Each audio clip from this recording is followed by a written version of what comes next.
بۆچی دەستگای هەواڵگری ئەمریکا باوەڕپێکراوێکی خۆی دەنێرێت بۆ لێکۆڵینەوە لەگەڵیدا؟ پیاوەکەی CIA چی بە سەدام دەڵێت و چۆن گفتوگۆ دەکەن؟ ئەو جەنگەی ئەمریکیەکان بەرپایان کرد بۆ ڕووخانی دەسەڵاتەکەی تا چەند ڕەوایەتی تێدا بوو. دەستگای هەواڵگری ئەمریکا دەیویست چ زانیارێکی دەست پێێت و بە دوای چیەوە بوو؟ ئایا عێراق چەکی کۆمەڵکوژی هەبوو؟ مەترسی بوو بۆ سەربەرژەوەندەکانی واشنگتن تا هێرشی کرایە سەر؟ ئەمریکیەکان لە دوای جەنگی داگیرکردنی عێراق لە 2003 چیان وت؟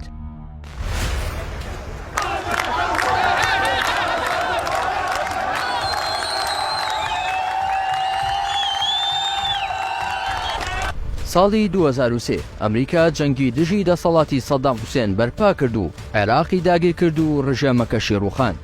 هەردوو ئاژانسی هەواڵگری ئەمریکا CIA کەسێکی باوەڕپێکراوی خۆی دەنێرێتە عێراق بۆ ئەوەی چەند پرسیارێک لە سەدام بکات لە ناو زینداندا. CIA بۆ ئەو ئەرکە جۆرج پیرۆی هاوڵاتی ئەمریکی بەڕەچەڵک لوبنانی دیاری دەکات. ئەویش 7 مانگ و چەندین کاتژمێر گفتوگۆ لەگەڵ سەدام حوسێن دەکات و ڕێگەش بە هیچ کەس نادرێت بەشداری ئەو لێکۆڵینەوانە بکات یان ئاگای لێبێت. ئەو کەسە باوەڕپێکراوەی CIA دەڵێت بەهۆی گفتوگۆی دوور و درێژم لەگەڵ سەدام بۆم دەرکەوت سەدام حوسێن زۆر ڕقی لە ئوسامە بن لادنی ڕێبەری ڕێکخراوی قاعیدە بووە و عێراقیش هیچ جۆرە چەکێکی کۆمەڵکوژی نەبووە کە ئەمریکا بۆ بیانوە باوەڕی بە کۆمەڵگەی نێودەوڵەتی هێنا عێراق داگیر بکات و دەسەڵاتەکەی سەدام حوسێن بڕووخێرێت. دەشڵێت ئەو جەنگەی ئەمریکا بەرپای کرد دژی عێراق هەڵەیەکی گەورە بوو ئەمریکا کردی و لەسەر بنەمای زانیاری و ئەگەری ناڕاست و هەڵا ئەنجامیدا.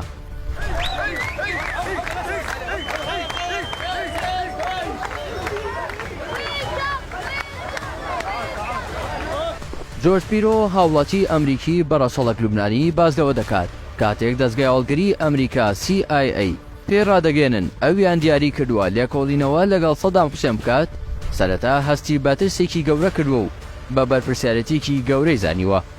ئەو لێکۆڵەرەی CIA دەڵێت پێش جەنگی عێراق چەندین گەورە بەرپرسی پینتاگۆن دیارویست بزانن ئایا دەسەڵاتەکەی سەدام حوسێن تێوەگلاوە لە ڕووداوەکانی 11 سێپتەمبەر و چەکی کۆمەڵکوژی هەیە؟ دەڵێت سەدام پێی وتوم ئەو ئوسامە بن لادنی خۆش ناوێ و باوەڕشی بەو کەسانە نییە کە بیر و باوەڕی ڕێکخراوی قاعیدیان هەیە. دەشڵێت سەدام بە پێکەنینەوە پێیوتم ناتوانیت باوەڕ و متمانەت بەو کەسانە هەبێت کە ڕیشێکی لەو جۆرەی ئوسامە بن لادنیان هەبێت. لەبارەی گومانەکانی ئەمریکا سەبارەت بە وتارێکی سەدام حوسێن لە مانگی حوزەیرانی ساڵی 2000 تا سەدام وتبووی خاوەنی چەکی کۆکوژن سەدام پێی وتووە ئەو قسانەی بۆ ئەمریکیەکان و ئیسرائیلیەکان نەبووە بەڵکو بۆ ڕاگررتنی هاوسەنگی و ڕکابەری بووە لە بەرامبەر ئێراندا. لێکۆڵەرە ئەمریکیەکە لە زمانی سەدام حوسێنەوە ئەوەش دەگێڕێتەوە کە دەسەڵاتەکەی کاتێک درکی بە جدیەتی ئەمریکا کردووە بۆ هێرشکردنە سەر عێراق و داگیرکردنی دەست بەجێ ڕێگەی بە پشکنەرانی دێوەدەوڵەتی داوە بێنە عێراقەوە لە مانگی 10 ساڵی 2002 دواتریش خۆی ئامادە کردووە بۆ شەڕ و ڕوبەڕووبوونەوەی سەربازی.